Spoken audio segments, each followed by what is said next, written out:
Looking for access to art masterpieces on the blockchain? Then do I have some good news for you. What's up, Internet? This is Jeremy from Blockchain WTF, here to bring you the next installment of ICO or No. Today we're going to be going over an ICO that hopes to improve access and investment opportunities to the fine arts, Maecenas. As always, we'll go over the 4 questions that we use to evaluate every single ICO and see how the Maecenas project measures up. So that brings us to our first question. What is the Maecenas project and what problem does it hope to solve? Named after an ancient Roman patron of the arts, Maecenas describes itself as a decentralized art gallery and the first blockchain-based platform to democratize access to fine art. Currently, owning a Picasso or a Monet is a pipe dream for most people, with single pieces going upwards of several millions of dollars. Additionally, art lovers are limited by geographic restrictions in seeing their favorite pieces. Not everybody can go up and travel to the Louvre to see the Mona Lisa. These 2 problems is where Maecenas comes in. Previously, if you wanted to own fine art, you had to buy a whole painting, and that's an option only very few people can afford. Maecenas provides an innovative solution by selling shares of each work of fine art in the form of tokens. The Maecenas platform and art token allows the owner of a work of art to list it on the blockchain and sell shares. When they want to sell that painting, all they have to do is buy out the shareholders and they can complete that transaction. A huge problem with art collection is fraud. However, on the blockchain, authenticity can be confirmed so consumers can use the platform with confidence, not with fear of getting ripped off. Overall, Maecenas' goal is to connect artists, collectors, and investors via an open blockchain platform managed by smart contracts. This would essentially eliminate the need for any middlemen, saving everybody else a lot of money. The Maecenas platform is also designed so people wouldn't have to put their trust into other people. All they would have to do is trust the Maecenas platform. That leads us to question 2. What are the market conditions facing the Maecenas project, and what is its long-term viability? There's an estimated $3 trillion worth of fine art being kept in safe storage, with about $65 billion of that being traded annually each year through art brokers and art dealers. That isn't just a big market, that's a huge market. Maecenas is using the blockchain to change the art game.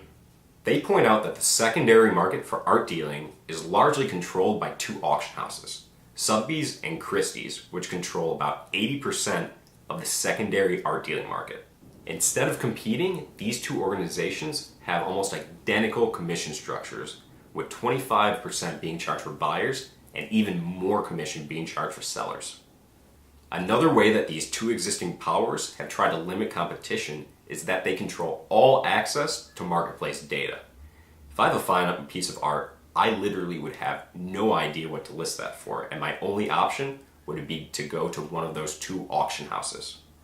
Maecenas is a little bit less concerned about a blockchain-based competitor. Instead, they're really focused on grabbing power away from these 2 auction houses, which isn't an easy task. However, they've identified some pain points and are looking to capitalize on those and make an even better platform than what's being offered right now. Now that we know a little bit about the market conditions facing Maecenas, we can move on to our 3rd question. Who is the team behind the project? The Maecenas project has a full team of developers headed up by Marcelo Garcia-Casil, Jerome Crozier, and Miguel Newman. The only thing that really jumps out here, Miguel Garcia-Casil may or may not have been involved with OneCoin, which is a project that ultimately kind of went up in smoke. Do your own research on that. The only other thing that really jumps out to me about their team is the advisors that they actually have behind them. Several big hitters, several investment firms.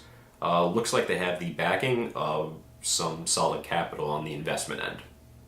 Additionally, Maecenas already has working partnerships with Swisscom, Capco, Polytech, and Fusion, and that just shows me that they have existing business relationships, which should make their path a little bit easier. With all that information covered, that brings us to question number 4. What is the design of the ICO?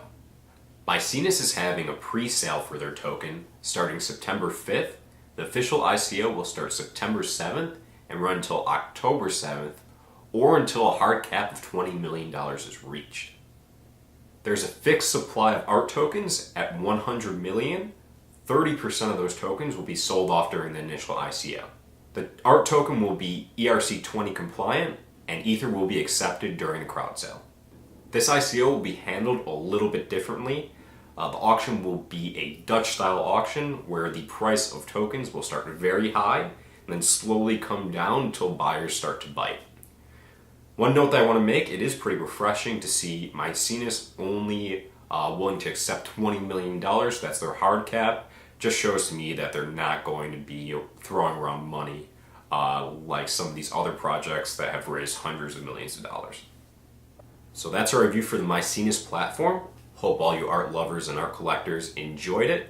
There's a technological revolution coming, and there's only one way to stay up to date. That's right, be sure to subscribe, get notified of all our videos, and stay on top of all things blockchain. This has been Jeremy with Blockchain WTF. Thanks for coming by.